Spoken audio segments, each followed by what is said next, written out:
Once upon a time, climbing a mountain meant you were either a yogi, a lost goat, or you are Tom Cruise on a Mission Impossible.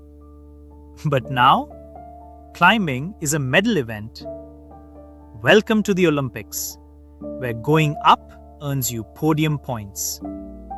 Meanwhile, in India, climbing is still mostly that one rock near the dam everyone slips on, that one uncle who climbs a chair or a stool to clean a fan on Sundays.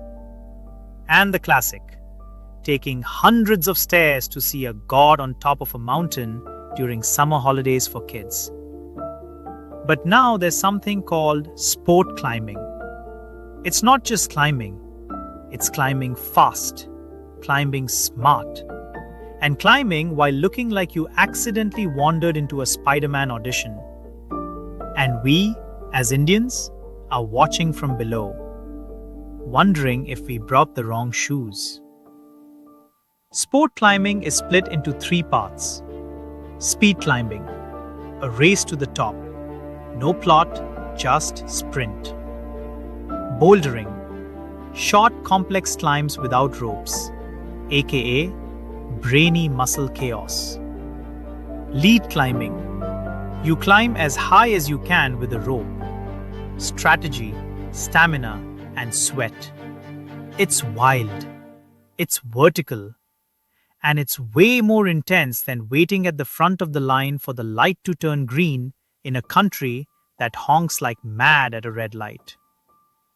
In this episode, we'll explore why climbing is the least Indian sport after luge, how hiking became middle-aged cardio therapy, and why, despite centuries of spiritual mountains, we still look at climbing walls and go, "Kyon bhai, lift kharab hai kya?" This is an average Indian's sports podcast, where Olympic ambition meets desi disbelief. Sport climbing looks like something designed by a gym trainer having a midlife crisis. It's got color-coded rocks, fake mountains, rules no one understands, and names like crux and heel hook that sound like WWE moves. In India, climbing still feels like a mix of playground monkey bars, escape tactics from tuition class, and a corporate ladder. But internationally, it's serious business.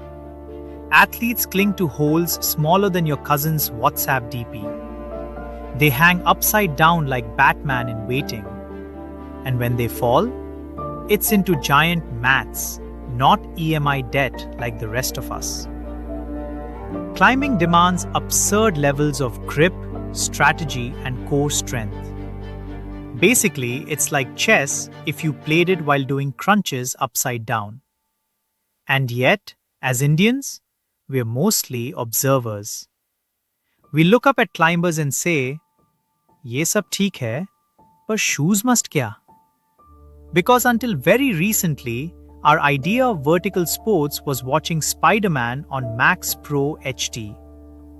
But hey, everyone starts somewhere. Even if that somewhere is a suspiciously tilted bouldering wall inside a Delhi mall. As India climbs the ladder of global economics, we're also climbing gentle hills, slowly, with snack breaks. We are now the fourth largest economy in the world, and with great GDP comes great gear purchases. Suddenly, urban uncles are trekking in Ladakh. Instagram is full of folks who can barely do a squat, posing next to prayer flags at 12,000 feet. And the gateway drug? Hiking. A safe, mildly adventurous, midlife-approved pastime. From day treks in the Western Ghats to photobombing mountain goats in Himachal. It's the stepping stone to climbing. Okay, maybe the resting stone.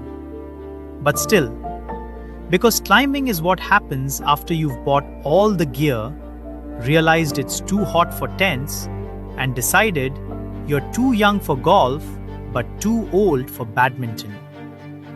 But don't get it twisted. We are not making fun of the hikers. We are the hikers. The over-equipped, under-prepared, Maggie at the peak generation. And that, my friend, is how sport climbing slowly sneaks into the Indian dream. Not through medals, through merch. Fun fact, the shoes for bouldering cost more than a month's rent in some tier 2 cities. And we are willingly buying them. Progress? Maybe. Or maybe we're all just looking for higher ground and better selfies. Either way, keep climbing. Let's talk about a climbing story every Indian should know, but probably doesn't. During the Kargil War, Indian soldiers had to do the unthinkable. Scale vertical, icy cliffs under enemy fire. No helmets, no safety ropes, just pure grit, jagged rocks, and freezing cold air that could freeze our ancestors. That's real climbing. Not for medals, for territory, for survival, for honor. It's ironic, right? The only time climbing entered the national consciousness was during war. Not in sport, not in news, not in school textbooks, unless the school was in Siachen. We proved, beyond doubt, that we can climb, just not when medals are involved. And here's the kicker. We trained for this. The Indian Army has elite mountaineering schools. There's actual skill, legacy, and respect.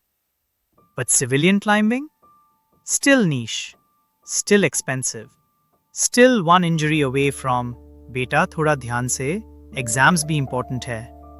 So yeah, salute the soldiers. But also maybe, just maybe, remember, the genes for climbing are in there. Somewhere between Jugaad and Jalebi. You just need the right wall and slightly tighter shoes.